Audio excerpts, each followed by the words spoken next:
Alright, so today I am at the studio. It's a little bit late, but it's the weekend, so I'm just planning to spend the night at my home studio. So I thought I'm in the mood to do something, but I don't want to do something that takes a lot of effort because I'm tired.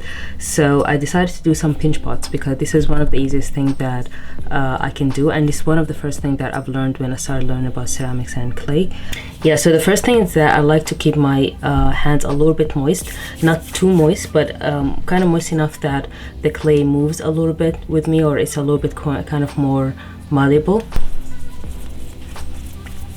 So once I do have this bowl, make sure that I have it right in the center and then push my thumb inside. And I felt the best thing, or the best way that I managed to do that, is that I need to push my thumb as far as I want the depth to be, because a mistake that I used to do often is that I didn't used to push my thumb kind of far enough, so the bottom became a bit too thick, and it makes the piece a little bit heavy, which is fine if it's an art piece. Like, I like it when it's heavier, but if it's something that I want to use in the kitchen, or it's a mug or something like that, then it doesn't have to be heavy. So yeah, I try to push my thumb as far as I can go and just try to feel what the thickness can be. So when I feel my thumb is deep enough, then I start to push against the wall of this bowl that I created. It takes some time, but it's actually kind of relaxing to do.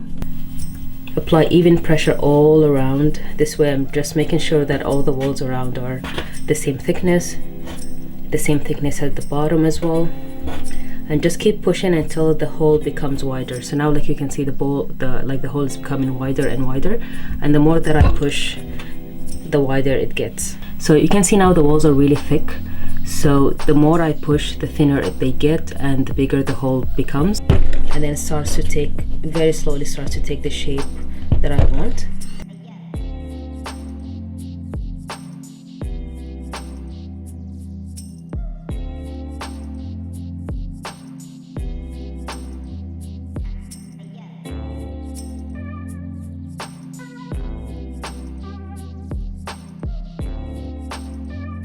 So if I need the bottom to be a little bit more straight like that, to get rid of the round shape, I just hit it on the table as I'm rotating it.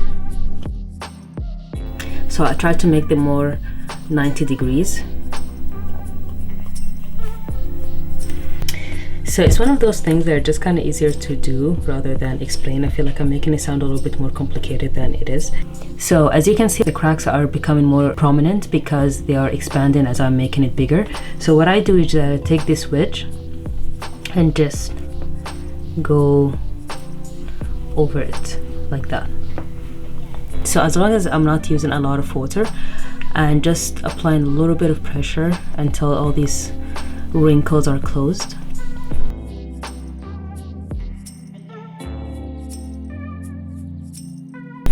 Sometimes I just fix them with my fingers.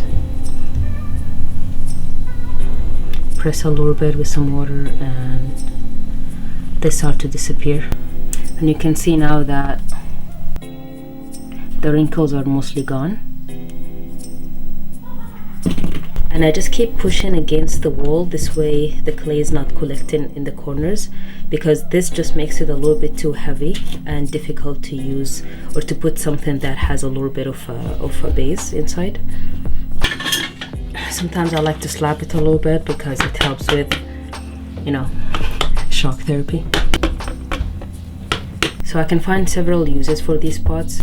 Sometimes I just use them to put my accessories in, or just for my cat to drink some water from, or I use them in my kitchen.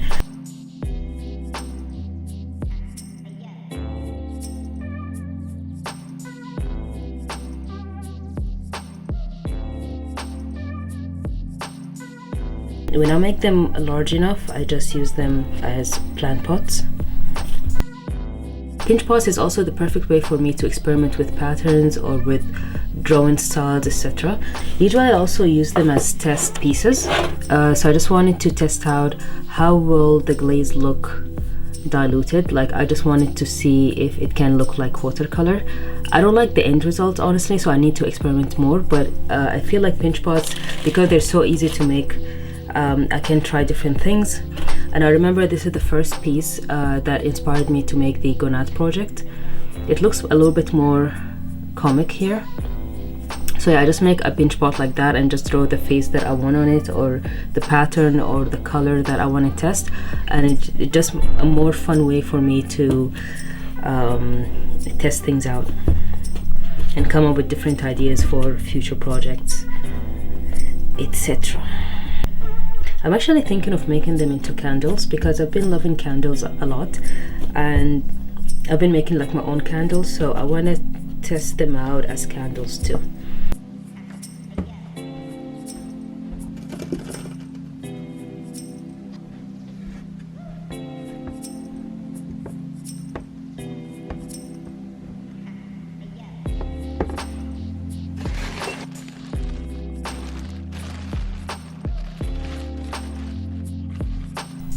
So that's it. It's really kind of super simple to make, doesn't take a lot of effort and doesn't take a lot of skills. It just to watch out for a few things, and that's it.